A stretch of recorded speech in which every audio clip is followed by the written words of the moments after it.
You have to be like water. Learn to be like water. Adaptable, fit into any vessel, have a sense of calm, have a sense of patience. But ambition is extremely important. And I don't just say this to girls, I say this to boys and girls. Just everyone who wants to be able to have a purpose in life, have an ambition, have the guts to find your glory. It's extremely important to have guts, to have conviction, to be able to say that, this is what I want and I want to achieve it. I learned it from the very, very strong people in my family that I looked up to, that showed me that it doesn't matter what your circumstances are, it matters how large your dreams are. And I have really large dreams. There's something about knowledge. There's something about if you learn, even if you don't know something, if you have an ambition to be somewhere, if you prepare yourself, you have the ability to be better than everyone else. I like to be prepared for everything, even if it's an interview, even if I'm going for a red carpet, even if something is trivial to someone. Honesty is very important in relationships, whether it's with friends, whether it's with family, whether it's with your loved one, whether it's in a romantic relationship. I think being real to what you really are feeling is very important. And a lot of people don't have the guts to do that because we are always pretending to be a certain way so that we can maintain a relationship. But I think the healthiest relationships happen when you have the ability to call out someone and say, well, that's not right, or I don't feel a certain way and you're wrong or you're right, and to be able to talk about it. It takes taking that cloak of being careful about your emotions off, but that's very important. I really feel like you are defined by, every time you're defined by what you do next, not what you left behind. There's no point of doing the same thing over again. I try not to do the same thing over again. You have to take risks. Risks are so important in evolution. Playing it safe, yeah, you can have an existence, but you'll never be someone who's a trailblazer. My dad was extremely sensitive, but he was also like my biggest champion. The one thing that I learned from him was the hustle. He always taught me that don't be afraid of the failure. What you do next after failure is what will define you.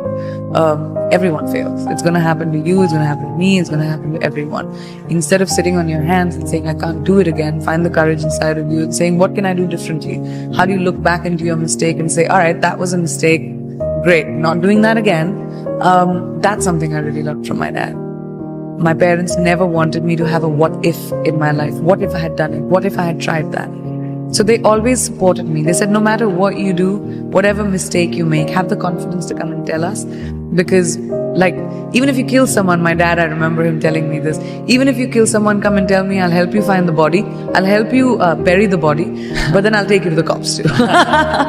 So you'll always have to have courage of conviction.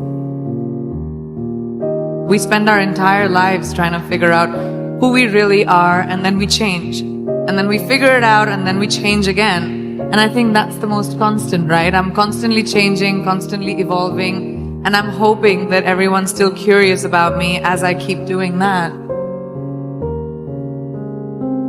I've had so many times whenever I'm doing interviews, people always ask me that, oh, you're doing a movie with, a female co-actor. Did you guys get along? Were there catfights? But when it comes to boys, they say, oh my gosh, that looks like a bromance and everyone got on so well. So I feel like over time, because women had the lack of opportunity, we were pitted against each other because there were only 5 opportunities, 5 places a woman could be hired. And so we were elbowing each other out to get to that one spot. So the crux of the problem is the lack of opportunity for females. And the more opportunity we create for each other, the more sisterhood will grow. We're 50% of the world's population. We need to be represented in every field like that. We need to be empowered by each other, by the people who are in positions of power, by putting us in positions of power. So I realized many, many years ago that the more I champion women in my own small way, maybe I'll be able to create a world around me at least, where, women run the show, because we kind of do it really well. We just aren't given the opportunity enough, Yes! When I was very young, I started working when I was 17 years old.